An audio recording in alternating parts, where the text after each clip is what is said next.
We going? We're live. All right, Mickey, what are we talking about? So this is part of a series of 3 webinars. We're the middle webinar, talking about the different aspects of retirement. And we're going to talk about one of the most overlooked aspects of retirement, the part that's not about financial stuff. And more psychological stuff, Psychological, health, all that kind of thing. So believe it or not, the most stressful time in your life is likely 6 months before and 6 months after retirement.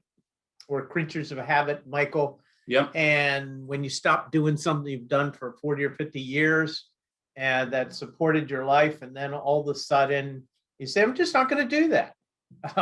You wake up and what now? Well, even before that, you start thinking about, 6 months from now, I'm no longer going to be working. How am I going to make ends meet? And what am I going to do? And so forth and so forth. It's an incredibly stressful period of time for people to believe that they're going to be able to make ends meet and so forth. So preparation is the best antidote for this type of, for retirement. Preparation is the number one thing you can do. Absolutely.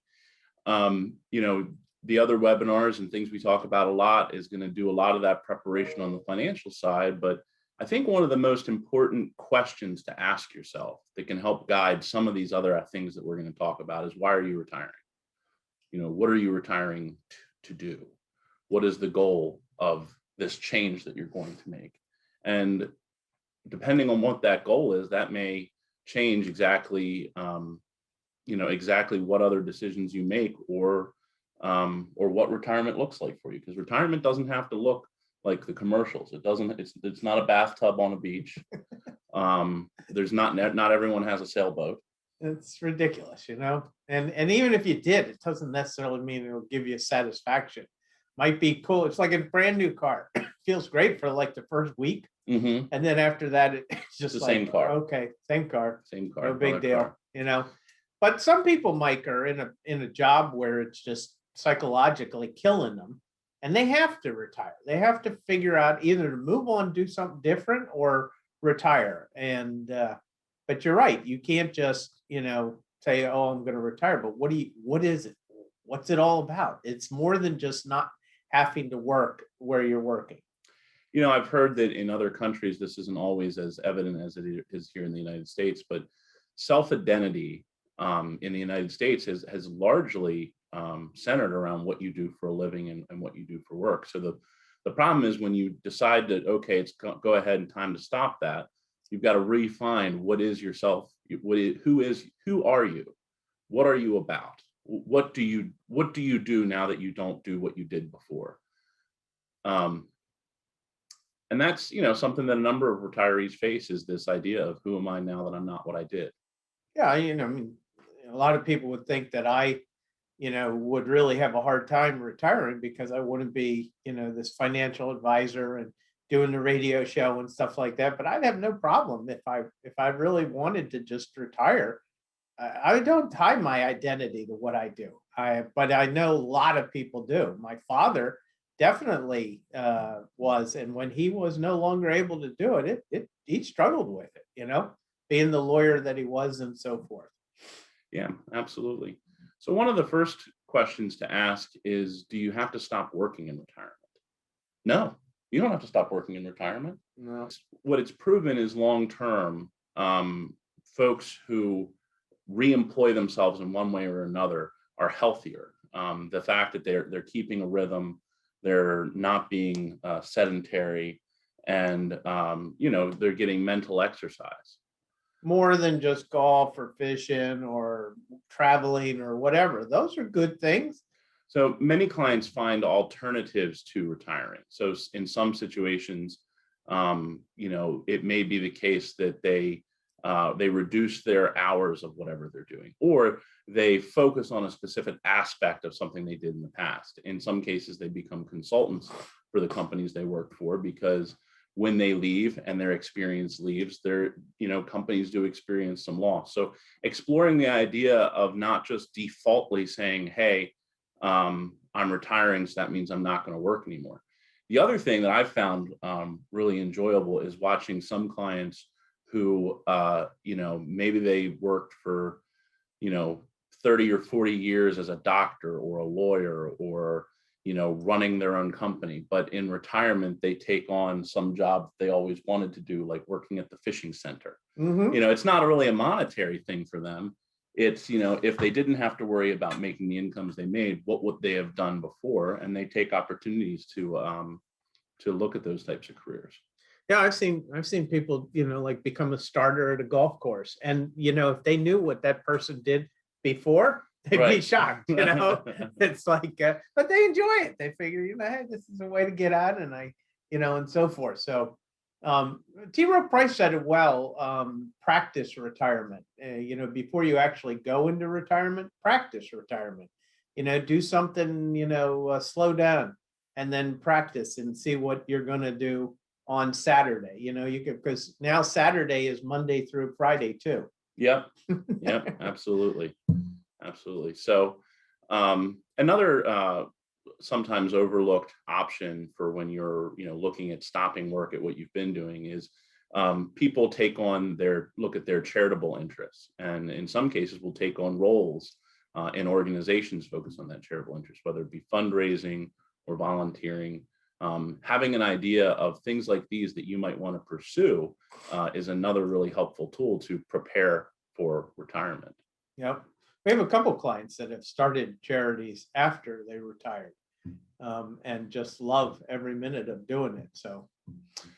So kind of going back to that, finding a self-identity, a number of people may choose to stop working, because something else is driving that. Whether it be a family member who's getting towards the end of their plan, or whether it be a passion that you really couldn't achieve while you were working in a certain job. So, and in some cases, it very well may just be living the way you want to, Yeah. not getting up at 7 a.m. But focusing on the why are you retiring question and the what do you want to be or who do you want to be can help drive a lot of those types of decisions.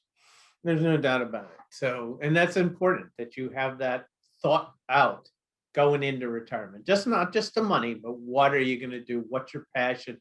What is it you want to leave this earth behind? And that's a question that we all have to think about as we go into retirement, is that we are not going to live forever, even if we want to, no matter how advanced medicine gets. We're not going to live forever. And we need to know that we're going to find fulfillment by the end of this. Yeah. So as you're working through and you're starting to come up with these ideas of, I think I want to present that. Maybe they do want the sailboat. Maybe the sailboat was the idea. There is still the reality of making sure you're coordinating your financial retirement plan with your social, mental, psychological retirement plan. So ensuring that that the decisions you make in adjusting to your new retiree lifestyle match up with your spending. I mean, an example that I know we've worked for in the past is people who they kind of get this idea that their lifespan is not going to be that long and that their health is going to really degrade. So they really, really jump wholeheartedly in the first few years of retirement. I can think of one situation where it seemed like every month was a different cruise. And the problem with that was that, yes, while they had a good sentiment around the idea that, okay, we know we're healthy and able to do things now, let's do them. They didn't coordinate that with their financial plan of saying, hey, what do I need to do to make sure that whatever I'm getting done now in the earlier part of my retirement is not going to negatively affect the end of my retirement. So because you can't predict when that's going to end. You can't. You think you know. You think you know. Everybody feels they know that, I'm not going to make it past my 80s. My father didn't. Well, your father didn't have today's medicine. And I tell you what, if they put you in the hospital, they're going to do everything in the world to fix you. Right. No matter whether it was part of your plan or not sometimes. Right. So coordinating those is a really important part. Yeah. And I think with that coordination and kind of hearkening back to that story, Drew, retirement isn't a single state, right? It's not the same from the beginning to the end. No, there's lots of different stages of retirement. You get that early stage where you can be active and go lots of places. And then you get to that next stage where there's a slowdown period of time. And then you get to that next stage where it's not just slow, it's like, Yeah. it's slow. Yeah. It's real slow. And you're just not doing the things that you used to be able to do. But still being active in each one of those and understanding that they're going to come these and trying to stay healthy, as best as possible. But we'll talk more about that in a second. Yeah. So, kind of let's talk through those kind of three stages we see of retirement. That first stage, when you've just retired, this is the one where you've got the psychological struggle of trying to re-identify who you are. But it is good, especially in that first stage when hopefully you're at the healthiest part of who you'll be in your retirement, to start really setting good precedents and good regimens for exercise and for healthy eating and for mental acuity, and taking the opportunity to do those trips, visit and spend time with people. A big aspect of our firm is the importance of relationships, and how, making money is wonderful and investing well is wonderful, but it's all about what we do with it. So in that early stage, taking those opportunities to spend time with people, you're making the memories that people will hold after you're gone. So I think that's a really important part in that first stage. No doubt about it. So, and also then, knowing where you're going to live. Why are you going to live there? Why do you want to just live there because the taxes are lower? I hope that that's not the only reason you want to live there, but that there's something about that location that's going to be important to you. Right. Maybe there's more family down there, or maybe it's just something you've always, called like your bucket list type thing, Right. My wife and I went to Amelia Island, and that's where I'm working out of now. I'm not retired, and people keep saying to me, "You're in semi-retirement now." Like, what kind of semi-retirement is this that I'm in? Because I don't feel like I'm semi-retired. Not after tax season, you sure don't. Not after tax season, not after the next tax season, not after all the appointments I see on my schedule throughout the rest of the year. So, but in a way, that's kind of the whole idea here, is that you reach a certain age where people might expect that you're making a decision about retirement. And some people in some situations, they may need to retire because of the physical strain of their job or other aspects. But if you're the type of person like Drew who loves what you do, instead of that, you just you pick the best parts of what you love about what you do and you focus on those. Yeah. So Drew was starting, we were talking about the three phases, and Drew is bringing up, where you're going to live and how you're going to live. And that's really probably the number one topic for the middle phase. In the middle phase, you're still, able to do things, but things aren't as easy as they used to be. And this is really, to me, one of the most critical time periods to be able to identify that that's the stage you're in.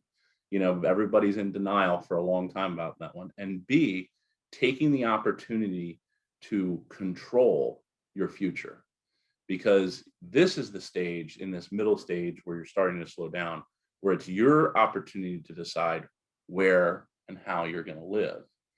And doing things like continuing care facilities.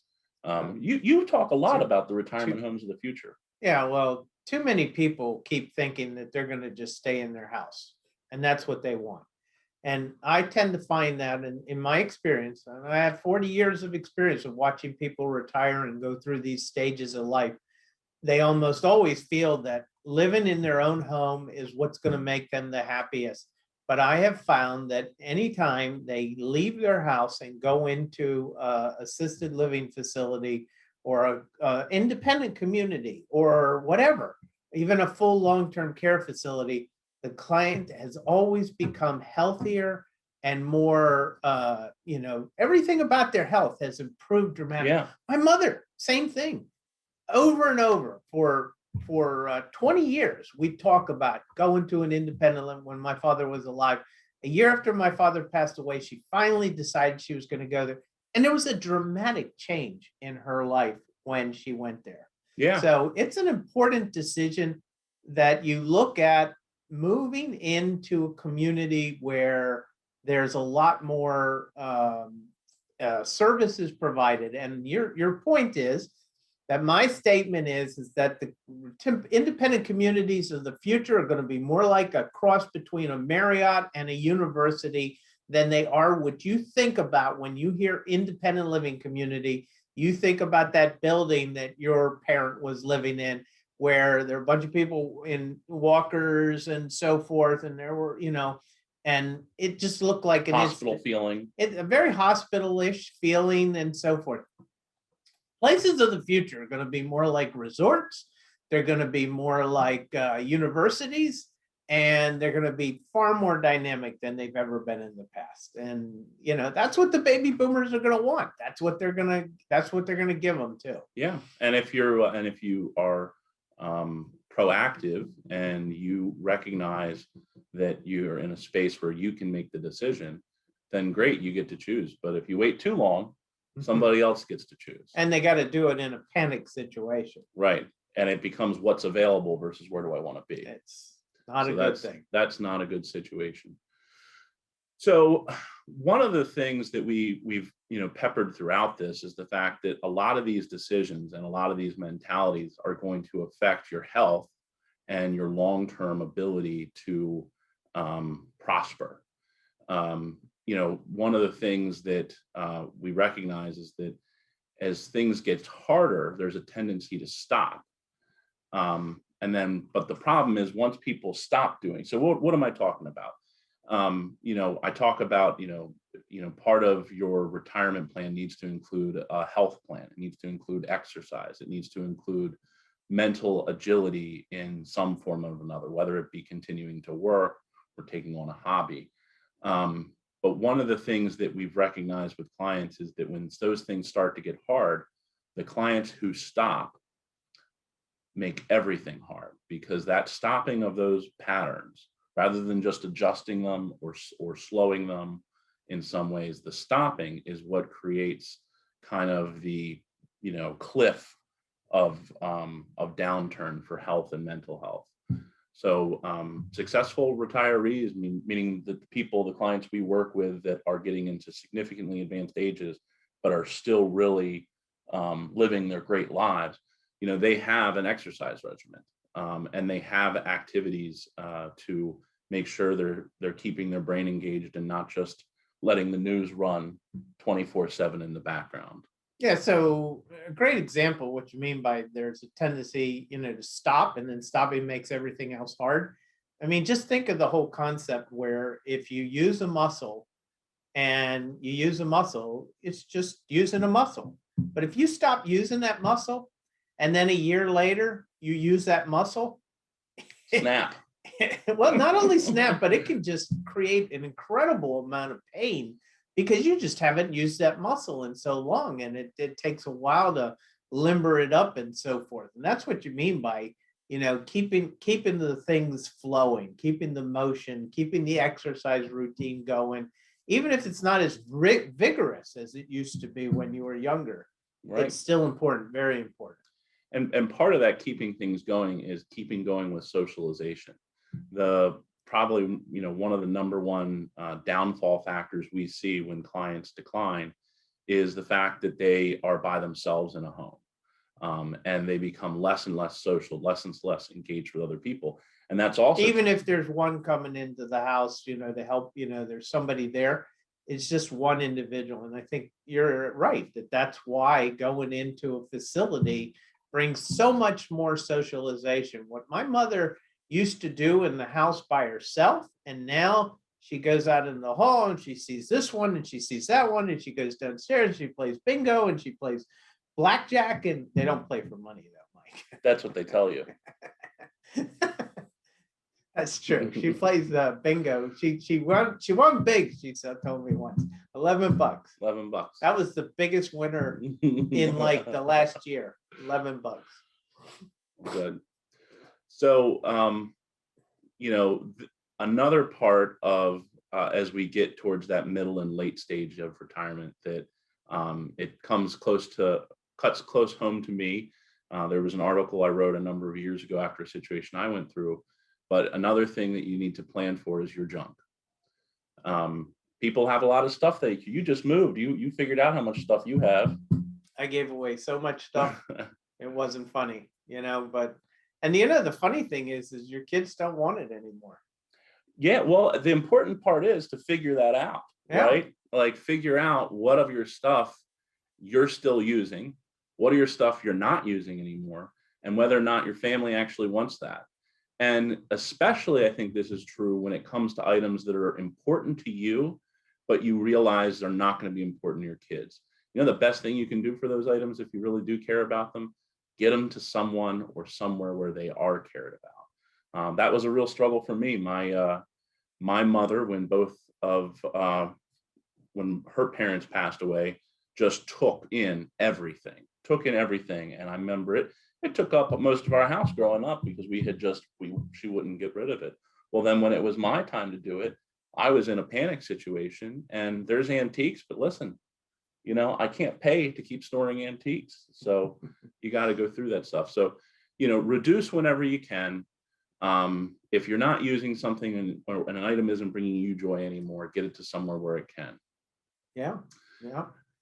Getting rid of your stuff is probably the most important thing you can do for your family. And that's why, moving into an independent living community or something like that in the future can facilitate that tremendously. Even then, my mother, she's moved now from the independent living community room that she was in to an assisted 3-4 floors below.